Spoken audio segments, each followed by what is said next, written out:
Mən səbəblərlə ilgili mənim bir neçə görüşüm var, amma öncəliklə bunu açıqlayayım. Yəni mən bunların ən önəmli səbəblər deyə açıqlamıram. Daha çox orada burada izləyirəm, mediada ya oxuyuram. Daha çox gündəmə gətirilməyən və ya az üzərində durulan mən xüsuslara bəzilərinə diqqət çəkmək istərdim. Yəni bir uzun müddətli səbəblər var təbii ki. İranda yəni o özgürlüklərin yəni səviyyə heç deməyim, yəni heç bir səviyyəsi də yoxdur, heç bir şey yoxdur. İstər qadınların məsələlərini illərdir danışırıq. Bu həm elə yaşama ciddi təsir buraxan qadınlara olan baskılardır. Yəni qadının yaşamını, qadının sağlığını, qadının eğitimini, qadının hətta bəslənməsini, hər şəkildə o erkən evlənmə məsələlərini də gündəmə gətirirsək və ya bəzi yerlərdə yoxsulluğun, su probleminin, su qıtlığının ilk öncə qadınları əslində etkilədiyini bunları düşünürsək, onlar bir kənara yəni yaşamsal olaraq ciddi problemlərdir. Qadının bu elə İran qanunlarında da əslində ikinci dərəcə vətəndaş olmasında ki, bu gəlib qadının o məzhəbinə görə və ya yaşadığı bölgəyə görə bəzən daha da dərəcələri artır. Onun xaricində özgürlüklər də bəlkə elə sıfır həddindədir və gənclər də bu protestolara qatılanların, o qatılan qrupları, mən onları daha çox vurğulamağa çalışacağam. Gənclərin də İranda yəni istər o əyləncə olsun, istər o bilgi edinmə özgürlüyü olsun, istər o məktəblərdə, oxullardakı o şərtlər olsun. Bunları bilirik. Amma nədən indi? Nədən bugün? Tamam, etiraz var, amma ümumiyyətlə də etirazlarda bir olay üzərindən və ya bir yerdə baxırsan artıq deyirlər o bıçaq kəmiyə dayandı şəklində bir olay üzərindən etirazlara biz şahid oluruq. Bu əslində bir baxıma keçən aylardan da İbrahim Rəisi dönəmində bir baxıma belə bir şeyin gerçəkləşəcəyi bəlli idi. Mən Təmmuz ayında, Culay ayında bəzi müsahibələrdə bunlara işarə eləmişdim. Örneğin İbrahim Rəisi dönəmindən sonra İranda qadınların geyiminə, hicabına nəzarət edən, onları denətən qruplar, güclər ki, bunlar çoxdur. Bəziləri devrim mühafızlarına bağlıdır, bəziləri o əmr bi məruf nəhyəz münkər dedikləri yaxşılığa dəvət, pislikdən uzaqlaşdırma necə çevrilirsə, o qruplara bağlıdır. Bəziləri dövlətin, polisin qüvvələrinə bağlıdır. Bu qüvvələrdə biraz daha çox cəsarətlə o gənclərin, qadınların üzərinə getdiyini görürdük. İlk elə videoları görürdük. Videoların birində baxırsan, bir qadını aparırlar, sonra onun anası ağlayır, mənim qızım xəstədir deyir və daha mərhəmətsiz davrandıqlarını görürdük. Bu biraz da İrandakı o siyasi dəyişiklikdən qaynaqlanırdı. İran uzun müddət idi, İran İslam Cumhuriyyəti öz içində bir iki qutuplu sistemlə gedirdi. Öz içində, yəni hər iki tərəf İran İslam Cumhuriyyətini sonuna qədər qəbul edir, vəli fəqih sistemini sonuna qədər qəbul edir. Amma burada toplumu biraz idarə etməkdə bunların arasında bəlkə fikir ayrılığı var idi. Bir qrup özlərini islahatçı adlandıran, son zamanlarda da başqa bir ad, mütədil etidalcira adıyla ortada olan qruplar, bunlar daha bəzi yerlərdə yumuşaq davranmaqdan və ya İslam Cumhuriyyətinin o ilkələrin, usullarını daha yumuşaqcasına topluma anlatmaqdan yanaydılar.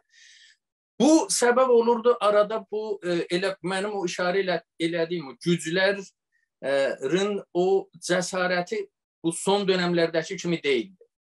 Sonra amma İran o sistemi yürüdə bilmədi. Orada bəzi sorunlar çıxdı. Yəni orada o iki qruplaşma bəzən bir-birlərinə qarşı bir şeyləri ifşa etdikləri zaman İslam Cumhuriyyətindən sorunlar çıxırdı. Sonra İslam Cumhuriyyəti və ya başda ali lider Seyyid Əli Xamneyinin qərarı bunu artıq tək qutuplu bir sistemə çevirsin. Və mənə görə bu etirazlar bu tək qutuplu sistemdə ilk o pürüz idi. Tək qutuplu sistemin ilk ortaya çıxardığı və bunların həm orada o kontrol əldən çıxdı. Yəni bunlar dediyim kimi ilk aylardan bəri biz görürdük qadınlara qarşı bunların daha acımasız, daha mərhəmətsiz davrandıqlarını, həm də sonra. Başqa bir məsələ nədən indi deyəndə son illərdə, bu yeni nəslin son illərdə həm sanal dünya aracılığıyla bu özgürlükləri başqa ölkələrdə görməsi, həm də direkt görməsi. Son 10 ildə İranlılar çox gözə çarpıcı bir şəkildə İranlıların ölkə dışına səyahəti çoxaldı və bunların əsas məqsədi Türkiyə idi. Yəni bugün sokaklarda gördüyümüz yeniyetmələr, gənclərin bəlkə bunların çox böyük yüzdəsi. Yəni mən hətta yarısı qədər deyə bilərəm. 2017-də İranlıların Türkiyəyə ziyarət edən İranlıların sayısı 2 milyonu aşdı. Pandemi dönemində biraz azalsa da bu son 1-2 ildə yenə də o əski sayısına yenə də gəlir, çatır, ulaşır. Bunlar gedir Türkiyədə və bunların da çoxu yeniyetmələr, ailələr məsələn 2 uşağı ilə, 3 uşağı ilə gedir. Bunları Türkiyəyə gedən sadəcə İstanbul, Antalya elə turistik şəhərlərdə deyil, Van kimi şəhərlərə gedənlər də elə çox rahatca küçələrdə, sokaklarda bunları görürlər. Bunlar nə görür Türkiyədə? Bunlar Türkiyədə o həm sünnəti görür, həm modernitəni görür, örtülü qadınla açıq qadını bərabər görür, onların arasında o etkiləşimi görür və ya yeni nəsli daha özgür, daha açıq bir geyimlə o əski nəslin anasının və ya nənəsinin yanında görür, bunları görür və ya hətta bunları görməyənlər də bunu bir şəkildə təqib edir. Yəni İranda bu və sadəcə İrandakı türklərə və ya Güney Azərbaycan özəl bir şey deyil, İrandakı farslar daxil, kürdlər daxil, lurlar daxil, bəlkə hər kəsin bir hayranı olduğu bir Türkiyəli, yəni çoxunun hayranı olduğu bir Türkiyəli bir aktör, aktris var və ya bir sənətçi var, bir şarkıcı var və bunların da hər nəslin özünə bir hayran olduğu biri var. Yəni əgər atası İbrahim Tatlısəsi dinləyirdi və ya fərqli şeylərdə Selda Bağcanı dinləyirdi, başqasını dinləyirdi, bu da indi daha gəncləri dinləyir. Məsələn, Aleyna Tilkini dinləyir. Bunları görür və bunların arasındakı əslində o bağı da görür. Misal üçün Aleyna Tilki ilə Selda Bağcanın konserini görür. Yəni Türkiyədə bunun mümkün olduğunu gördüyü zaman və Türkiyədə Batı deyil. Yəni Batı biraz kültürü biraz uzaq olan, ənənələri, gələnəkləri biraz uzaq olan o deyil. Bu gənclərin, bu ərgənlərin, bu yeniyetmələrin ailələrində illaki yaşlı insanlar, illaki dindar insanlar, bunların böyük nənəsi, bunların anası, atası, bunlar var. Bunu gedirlər Türkiyədə görürlər, baxırlar elə o da eyni şəkildədir. Yəni Türkiyə toplumunda dindar dindarlığını yaşayır, laik laiklığını yaşayır və bunlar hamısı bir arada yaşayır, bir sorun da çıxmır. Bunu gördülər. Bunu bəlkə bugün bizim sokaklarda gördüyümüz ərgənlərin, yeniyetmələrin bəlkə yarısına qədər, yəni ən azından %30'u direkt yaxından görür, bir çoxları eşidir, bir çoxları videolarda orada burada görür.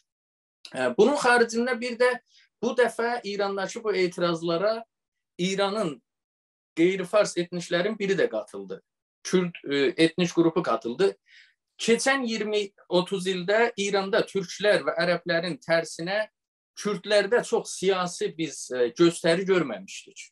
Yəni bəzi münasibətlərə görə, misal üçün bazarda qrev var idi, tətil aksiyonu var idi və ya bəzən bir toqquşmalar olurdu, silahlı toqquşmalar olurdu. Amma o sokak etirazları, yəni bir toplumun çox sayda insanın biz sokaklarda yürüdüyünü biz son bəlkə 25 ildə görmürdük.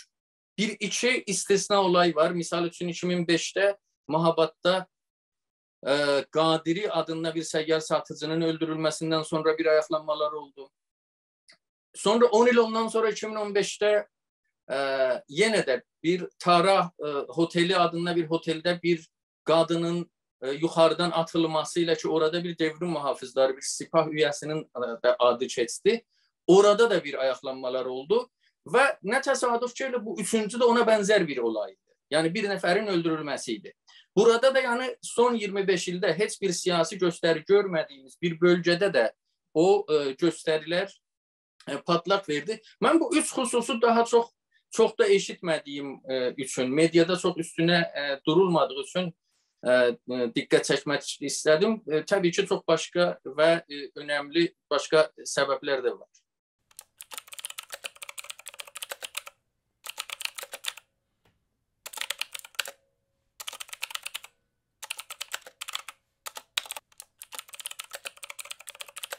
Mən indiki oppozisyonla ilgili bir şeylər deyim. İndiki oppozisyon, yəni belə deyim, bugün biz sokaklarda gördüyümüz o profili biz oppozisyonun içində görmürük. Həm profil olarak görmürük, şəkil olarak görmürük, yaş olarak görmürük, cinsiyet olarak görmürük, eyni zamanda düşüncə olarak da görmürük. Yəni bugün o İrandakı bu hakim söyləm, İran müxalifətindəki, mediasındakı hakim söyləm biraz əslində mühafizəkar bir söyləmdir. Yəni risk almaq istəməyən bir söyləm biz görürük orada. Risk almaq istəməyən bir oppozisyon görürük. Nə risk almaq istəmir? Misal üçün belirli qruplarla birləşmək istəmir. Misal üçün türklərlə birləşmək istəmir, ərəblərlə birləşmək istəmir və ya onlarla işbirliyi yapmaq istəmir. Çünki İranın parçalamasından qorxur. Bu qrupun İran qonşularıyla da problemlər var. Haradasa İranın qonşu millətlərinin və dövlətlərinin hamısından nefret edən qruplar biz görürük. Həmişə bir indi nə qədəri doğrudur, nə qədəri paranoyadır, sürəkli onlar İranı parçalamaq istəyirlər. Yəni İran İslam Cumhuriyyəti hakimiyyətinin əslində qayğısını çəkməli olduğu şeyləri bunlar da o qayğıları çəkir. Yəni bugün indi elə bir qayğılar olsa, elə bir əndişələr olsa da təbii ki orada bir hakimiyyət var və bunların müxalif olduğu hakimiyyət. Yəni onun daha çox onların qayğısında olmalıdır, amma biz görürük fərqli olaylarda, bunlarda da bunu görürük. Bu da bunların daha radikal və o fürsətlərin olduğu zamanlarda daha radikal addım atmalarını əngəlləyir. Əslində bu dəfə etirazların bu dənli İranda genişləməsi biraz da onlardan uzaq olan, onlardan ən az etkilənmiş biz kütlə görürük bugün sokaklarda. Yəni o hakim söyləmdən biz o biriləri, misal üçün o benzinin bahalaşması olsun, digər olaylar olsun, biz oradaki kəsim, orada sokakta gördüyümüz kəsim daha çox mənim o anlattığım o mühafizəkar oppozisyondan daha çox etkilənmiş kəsimlərdirlər. Uzun zamandır onların televizyonlarını, radyolarını, söhbətlərini dinləyən bir kəsim idi. Bu gənc kəsim elə deyil. Hətta mən dedim ya öncədən bu ərgənlərin Türkiyədən aldığı təsiri. Bəlkə bunlar onların etkisində olsaydılar o təsiri almayacaqdılar. Çünki bu mühafizəkar kəsim oradakı qonşudakı bəzi məsələlərə gətirilən çözümləri istifadə etmək yerinə sürəkli o qonşuları da qaralamağa çalışır. Bu anlamda mən yəni bu oppozisyonun bunu doğru yolla, yəni indiki şərtlərdə, indiki profili ilə doğru yönləndirəcəyini düşünmürəm. Amma bir şeyi başlayıb görmək lazım, o da budur. Acaba bu etirazlar, yəni indi yeniyetmələrin, gənclərin, ərgənlərin, qadınların heç zaman olmadığı kimi, ya bu dərəcədə olmadığı qədər siyasətdə müdaxil olduğu bir dönəmdə bu mühafizəkar oppozisyon dəyişəcəkmi və ya mühafizəkar oppozisyonun başqa alternativlər də ortaya çıxacaqmı? Yəni o ana axım oppozisyonu mediasıyla, qurumlarıyla, quruluşlarıyla etkiləyəcəkmi? Bu dəyişəcəkmi? Bunu bəşləyib görmək lazım. O dəyişimi görsək, mən fikir edirəm, bu etirazların əslində bir baxıma təsirini də biz orada görəcəyik. Yəni bu oppozisyonu ciddi bir şəkildə, yəni sadəcə bir etki buraxmaq deyil, ciddi bir şəkildə dəyişmədiyi sürəcə mən çox ciddi bir şey bəkləmirəm. Bir başqa məsələyə də işarə edeyim. Əlbəttə ki, bundan sonra, yəni keçən olaylarda da İslam Cumhuriyyətinin məşruiyyəti ciddi şəkildə azalmışdı. Bu olaylarda da çox ciddi azalmaya başladı. Amma bir də buna baxmaq lazım. Yəni bunu bu anlamda buna baxmaq lazım. Bu doğru dəyərləndirib, məsələni çox abartmadan və sonraki addımları daha yaxşı ata bilmək məsələsi ilə. O da budur ki, bir gerçək də var. Artıq dünyada hakimiyyətlər və həm dövlətlər, statlər, həm də elə hökumətlər artıq keçmişdəki qədər məşruiyyət sahibi olmurlar. Yəni indi dünyada misal üçün 50 il öncəki qədər məşruiyyət lazım deyil hökumət etmək üçün.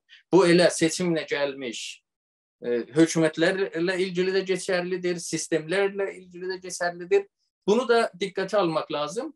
Amma biz keçən ilə səninlə də müsahibədə dedin, İran artıq daha o əski İran olmayacaq. Burada bunda əminik və bir daha da bizə bunu göstərdi, yenə də opozisyon məsələsi olduğu üçün ki, biz bir dəyişim olsa, yenə də oradakı o ölkə içindən biz onu gözləyəcəyik. Çünki indi o ölkə dışına çıxanlar, çünki opozisyonun səsi içəridə də olsa daha çox mesaj ölkə dışından verilir. Çünki ölkə dışından çıxan o da başqa bir əlbəttə bir sosiolojik məsələdir. O göçmənlərin məsələsi əslində bir baxıma mühafizəkar da qalırlar. O çıxdıqları zamanda donub qalma məsələsi var. O da bu söhbətin konusu deyil əlbəttə ki.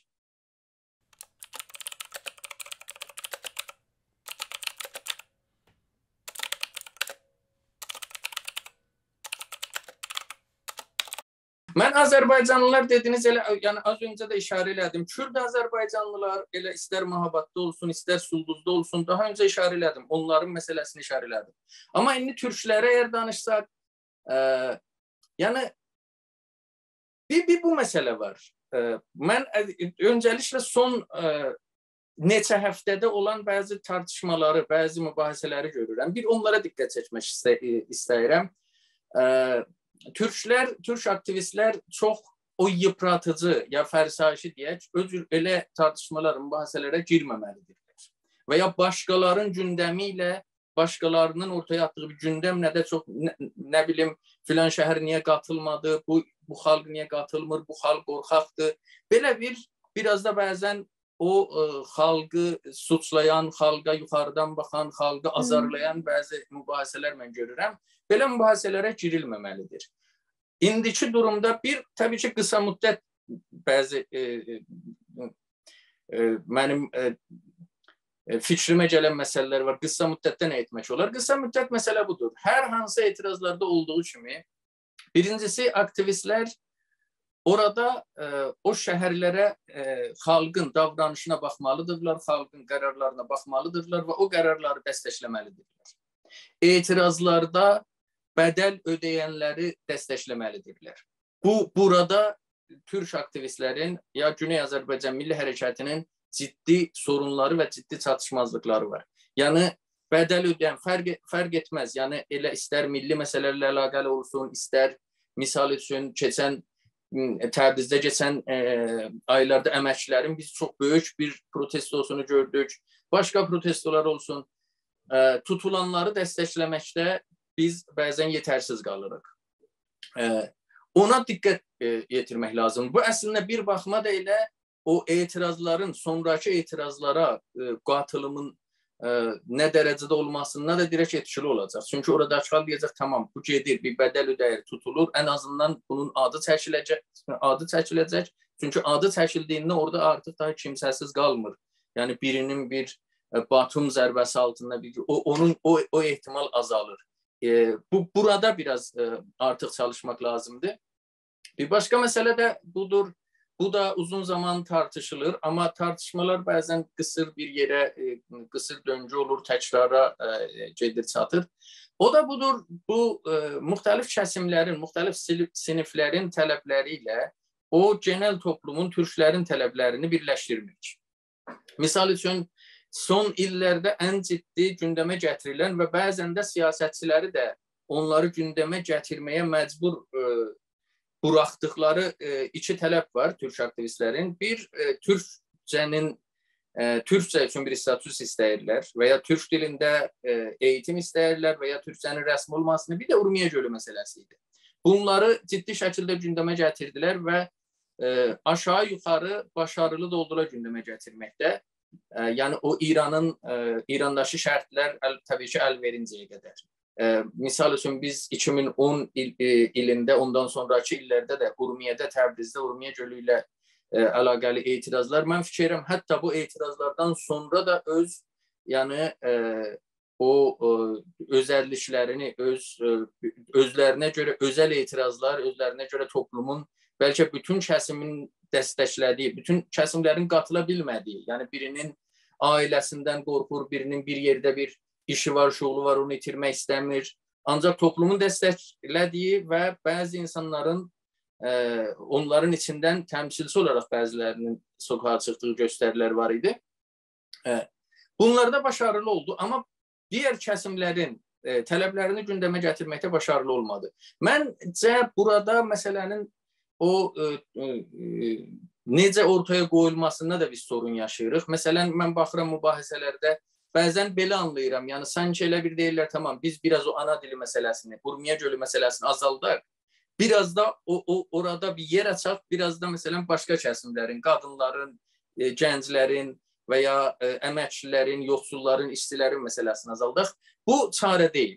Birincisi, ana dili məsələsi, Urmiya gölü məsələsi, digər milli məsələlərdə əgər geri çəkilsə, zaten o biri kəsimlərə yardım edəcək gücü də olmayacaq bu hərəkətin. Çünki gücünü oradan alır, gücünü o tələblərdən alır və eyni zamanda da əgər orada bir başarı əldə edib, o başarıdan istifadə edib bunları da, bu biri məsələləri də gündəmə gətirə bilər. Ona görə bu bağlamda mənim, yəni bu mümkündür. Bu tələblərin hamısını birləşdirmək və heç birindən də ödün verməmək. Yəni, tamam, biraz qadın tələblərinin hamısını deyil, birazın onları gətirək, biraz ana dilindən gətirək, biraz Urmiya gölündən yox. Elə qadınların da məsələlərinin tamamını gətirməlidir. Radikal bir, çünki İrandakı qadın məsələsinə bəzi radikal çözümlər lazımdır. Radikal bir şəkildə onu gətirməlidir. Türk dili məsələsini radikal bir şəkildə ortaya gətirməlidir. Urmiya gölü məsələsini radikal bir şəkildə ortaya gətirməlidir. Başqa bir məsələlər də var. İranda çox ciddi bir türk düşmanlığı var. Türkiyəyə qarşı, Azərbaycan Cumhuriyyətinə qarşı. Bu düşmanlıq o bölgə insanının yaşamını da, iqtisadını da, ekonomisini də etkiləyir. O ölkələrlə düzgün ticarət edə bilmir. Bunlar da əslində ciddi məsələlərdir. Bunların hamısını birlikdə ələ almaq mümkündür. Bunun sadəcə və biraz da bəlkə həm elə aktivizm burada aktivizmin biraz gücləndirilməsiyle bunlara çıxış yolu, çözüm yolları tapıla bilər. Həm də biraz da elə uzman görüşlərinə də ehtiyac var. Necə bu söyləmləri birləşdirmək mümkündür? Misal üçün, bəzi çözüm yolları var idi. Misal deyirlər, biz elə qadın məsələsini türkcə gündəmə gətirə bilərik. Bu bir yoldur, bu da yaxşı bir çözümdür. İlla ki, başqa yollar da var. Bu konuda da məndən bu qədər özət olaraq.